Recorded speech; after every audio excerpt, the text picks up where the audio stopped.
In this video, I'm going to show you how to work the single crochet stitch. This is a short stitch that creates a relatively dense and firm fabric. It is the most fundamental of all crochet stitches, as most other stitches are variations of this basic stitch. Just like with any other stitch, any other project, you need to start by tying your yarn to your crochet hook. You can use a square knot, a slip knot. If you're doing a slip knot, you wrap your fingers around, or you wrap the yarn around your fingers, pull the loop through the loop, and secure it onto your crochet hook. You can also do a square knot, which is just tying the yarn onto the crochet hook. Either way is fine. Whichever you prefer is absolutely fine if you love the results that you're getting.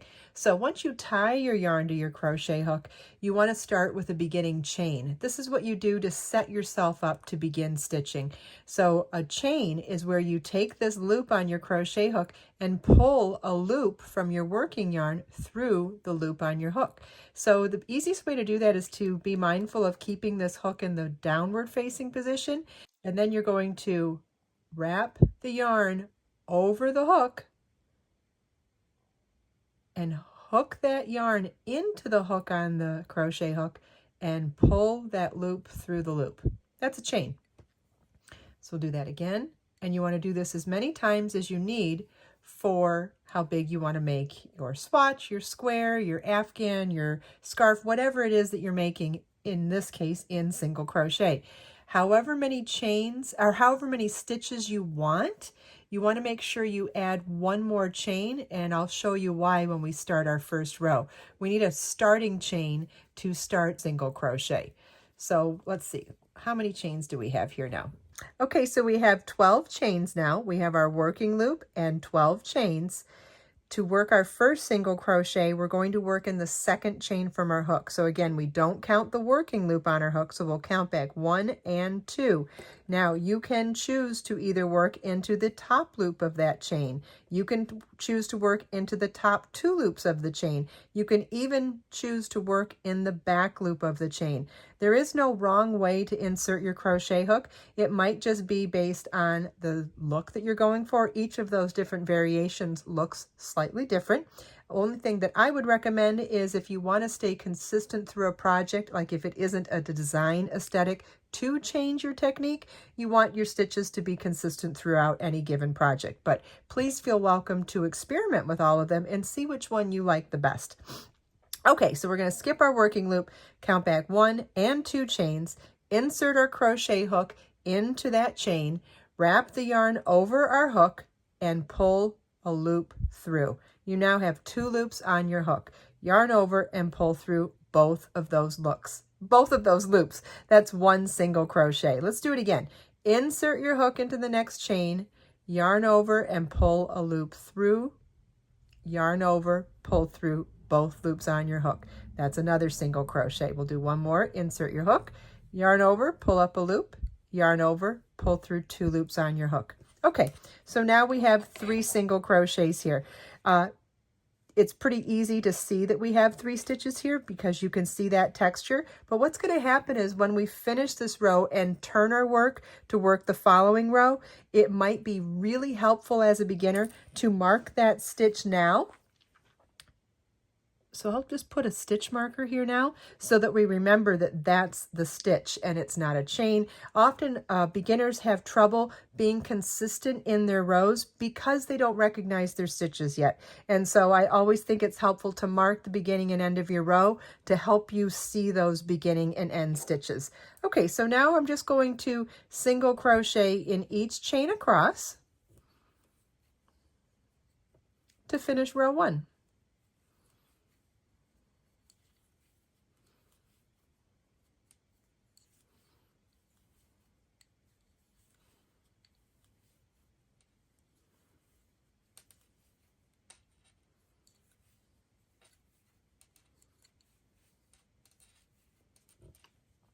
And this is what your work should look like at the end of row 1.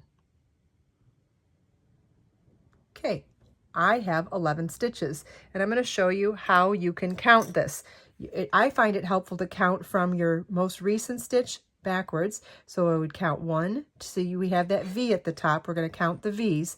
1, 2, 3, 4, 5, 6, 7, 8, 9, 10, and 11. Now we're ready to begin row 2.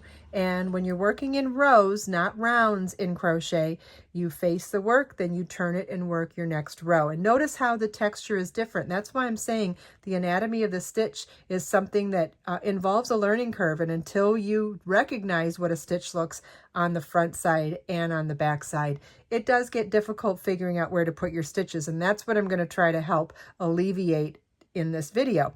Okay, so to start the next row, we're going to do a chain 1 and turn our work. And here's where it's important to know what that last stitch was. So remember, we had a last stitch and then we had a turning chain. Now, if you're unfamiliar with the anatomy of stitches, look at that. Our last stitch has a V and our chain 1 has a V also. So you can see how easy it would be to try to work into that chain and not in the first stitch instead. And that turning chain has nothing to do with your stitch count. It's just to get yourself positioned to work your first stitch. So we've got our working loop, we've got our turning chain or chain 1. This is our first stitch. So you want to insert your hook into both loops of that stitch. Now, are there examples when you can work front loop, front post, back post? Yes, but we're doing a basic, simple single crochet today. So that involves inserting your hook into both of those top loops of the stitch. So single crochet is insert your hook into the stitch, yarn over, pull up a loop, yarn over, pull through both loops on your hook. One single crochet is made. Let's do that again. Insert our hook into both loops, both top loops of the next stitch, yarn over, pull up a loop, and yarn over, pull through 2. Do it again. Okay, now I'm going to set my work down again because I'm going to grab another stitch marker and we're going to mark this first stitch. We just did 3 stitches, so it's pretty easy to remember at this point to count back 1, 2, and 3. And let's mark that stitch so that when we're working the next row, we can remember what is the last stitch and what is the last chain. I'll show you when we get there. So we're going to single crochet in each stitch across to finish row 2.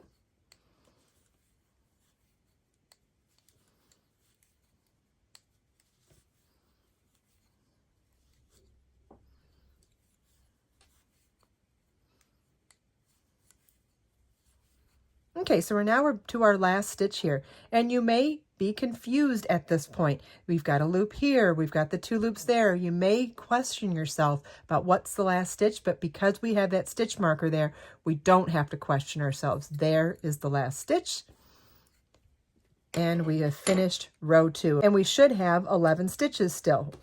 1, 2, 3, 4, 5, 6, 7, 8, 9, 10, and 11. So now we can remove that stitch marker from the first row, and now we can mark this last stitch of this row.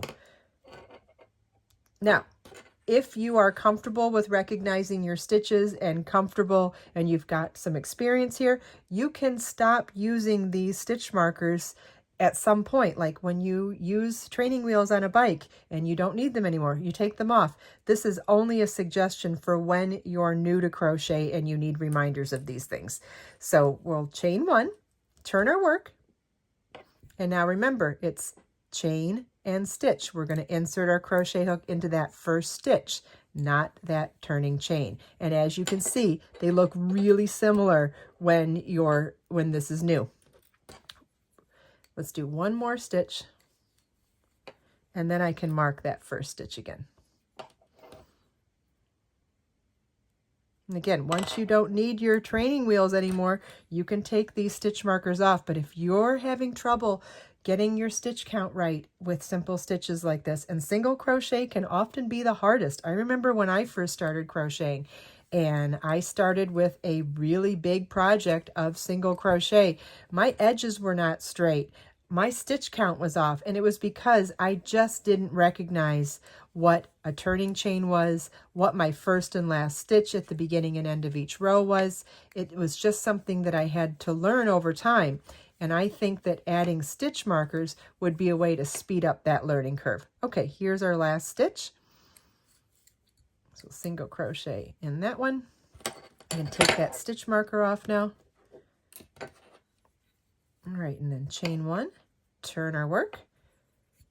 We have a chain 1 and a single crochet, skip the chain 1 and single crochet in the single crochet. And I find it easier to move that stitch marker after we've made at least one more stitch. And now with these simple little tips and tricks, you are ready to take off and make whatever you want in single crochet. You can make anything two-dimensional, from a scarf, a placemat, a rug, an afghan of any multiple of sizes. And if you follow the link in the video description, I have a free blog post page on my website that shows you the chart and the written instructions and the step-by-step instructions for working a single crochet, as well as tons and tons of dimensions for different sized projects that you can make, like standard sizes, to make with simple rows of just single crochet. You might want to try this on a thicker yarn first if you're new to crochet, and then as you get more confidence in your skills, you can try thinner yarns and smaller crochet hooks for different looks as well. I hope you enjoyed this video. If you have any questions at all, please leave them for me in the comments.